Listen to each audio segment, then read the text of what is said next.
Ìwé Gàlátíà orí kejì. Lẹ́yìn ọdún 14 nígbà náà ni mo tún gòkè lọ sí Jerúsálẹ́mù pẹ̀lú Bánábà, mo sì mú Títù lọ pẹ̀lú mi. Mo sì gòkè lọ nípa ìfihàn, mo sì gbé ìhìnrere náà kalẹ̀ níwájú wọn tí mò ń wàásù láàrin àwọn kèfèrí, ṣùgbọ́n níkọ̀kọ̀ fún àwọn tó jẹ́ ẹni ńlá, kí èmi kí ó má bàa sáré tàbí kí ó má bàa jẹ́ pé mo ti sáré lásán.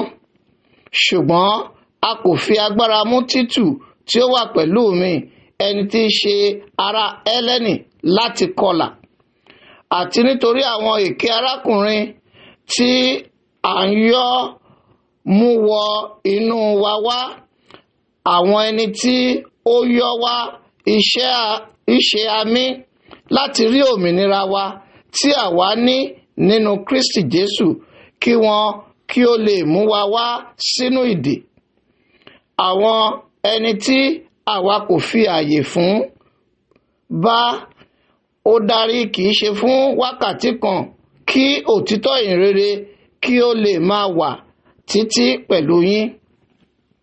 Ṣùgbọ́n ní ti àwọn tí ó dàbí ẹni ńlá, ohunkóhun tí ó wù kí wọ́n já sí kò jẹ́ nǹkan kan fún mi.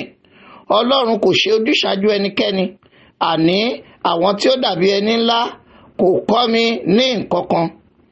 Ṣùgbọ́n kàkà bẹ́ẹ̀, nígbà tí wọ́n rí pé a fi ìhìnrere ti àwọn aláìkọlà lé mi lọ́wọ́, bí a ti fi ìhìnrere ti àwọn onílà lé Pétérù lọ́wọ́, nítorí ẹni tí ó ń ṣiṣẹ́ nínú Pétérù sì ṣe àpọ́stélì ti ìkọlà, òun kan náà ní ṣiṣẹ́ nínú mi fún àwọn kèfèrí pẹ̀lú. Àti nígbà tí Jákọ́bù àti Kéfà àti Jòhánù, àwọn ẹni tí ó dàbí ọ̀wọ́n, wòye oore ọ̀fẹ́ tí a fi fún mi, wọ́n sì fi ọwọ́ ọ̀tún ìdàpọ̀ fún èmi àti Bánábà, pé kí àwa kí ó lè lọ sọ́dọ̀ àwọn kèfèrí àti àwọn sọ́dọ̀ àwọn onílà. Kìkì àwọn fẹ́ kí a máa rántí àwọn tálákà, ohun kan náà gan tí mò ń fi títara rẹ̀ ṣe pẹ̀lú. Ṣùgbọ́n nígbà tí Pétérù wá sí Áńtíókù, mo takò ní ojú ara rẹ̀, nítorí tí ó jẹ́ ẹni tí àbá bá wí. Nítorí pé kí àwọn kan kí ó tó ti ọ̀dọ̀ Jákọ́bù wá tó dé, ó ti ń bá àwọn kèfèrí jẹun, ṣùgbọ́n nígbà tí wọ́n dé, ó fà sẹ́yìn, ó sì ya ara rẹ̀ sí apá kan, ó ń bẹ̀rù àwọn tí í ṣe onílà.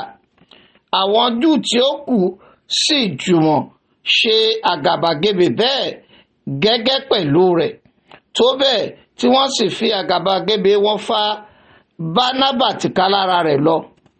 Ṣùgbọ́n nígbà tí mo rí wípé wọn kò rìn déédéé gẹ́gẹ́ bí òtítọ́ ìhìnrere, mo wí fún Pétérù níwájú gbogbo wọn pé, bí ìwọ tí í ṣe Júù bá rìn gẹ́gẹ́ bí ìwà àwọn kèfèrí, láì ṣe bí àwọn Júù, èéṣe tí ìwọ fi agbára mú àwọn kèfèrí láti máa rìn bí àwọn Júù?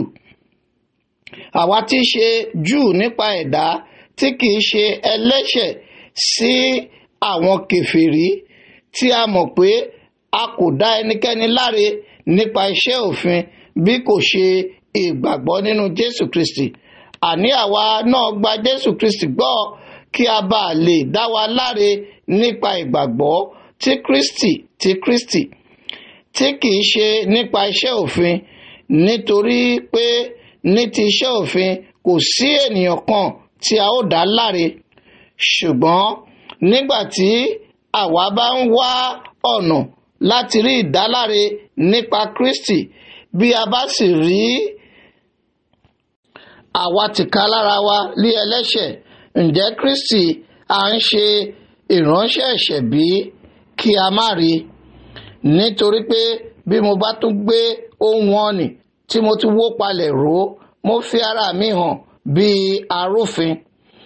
Nítorí pé nípa òfin mo ti di òkú sí òfin, kí èmi kí ó lè wà láàyè sí Ọlọ́run. A ti kàn mí mọ́ àgbélébù pẹ̀lú Kristi, ṣùgbọ́n mo wà láàyè síbẹ̀ sí iṣẹ́ ẹ̀mí mọ́. Ṣùgbọ́n Kristi wà láàyè nínú mi. Wíwà tí mo wà láàyè nínú ara, mo wà láàyè nínú ìgbàgbọ́ ọmọ Ọlọ́run, ẹni tí ó fẹ́ mi, tí ó sì fi òun tìkálára rẹ̀ fún mi. Èmi kò sọ oore ọ̀fẹ́ Ọlọ́run di asán, nítorí pé bí òdodo bá ti pa òfin wá, ǹjẹ́ Kristi kú lásán?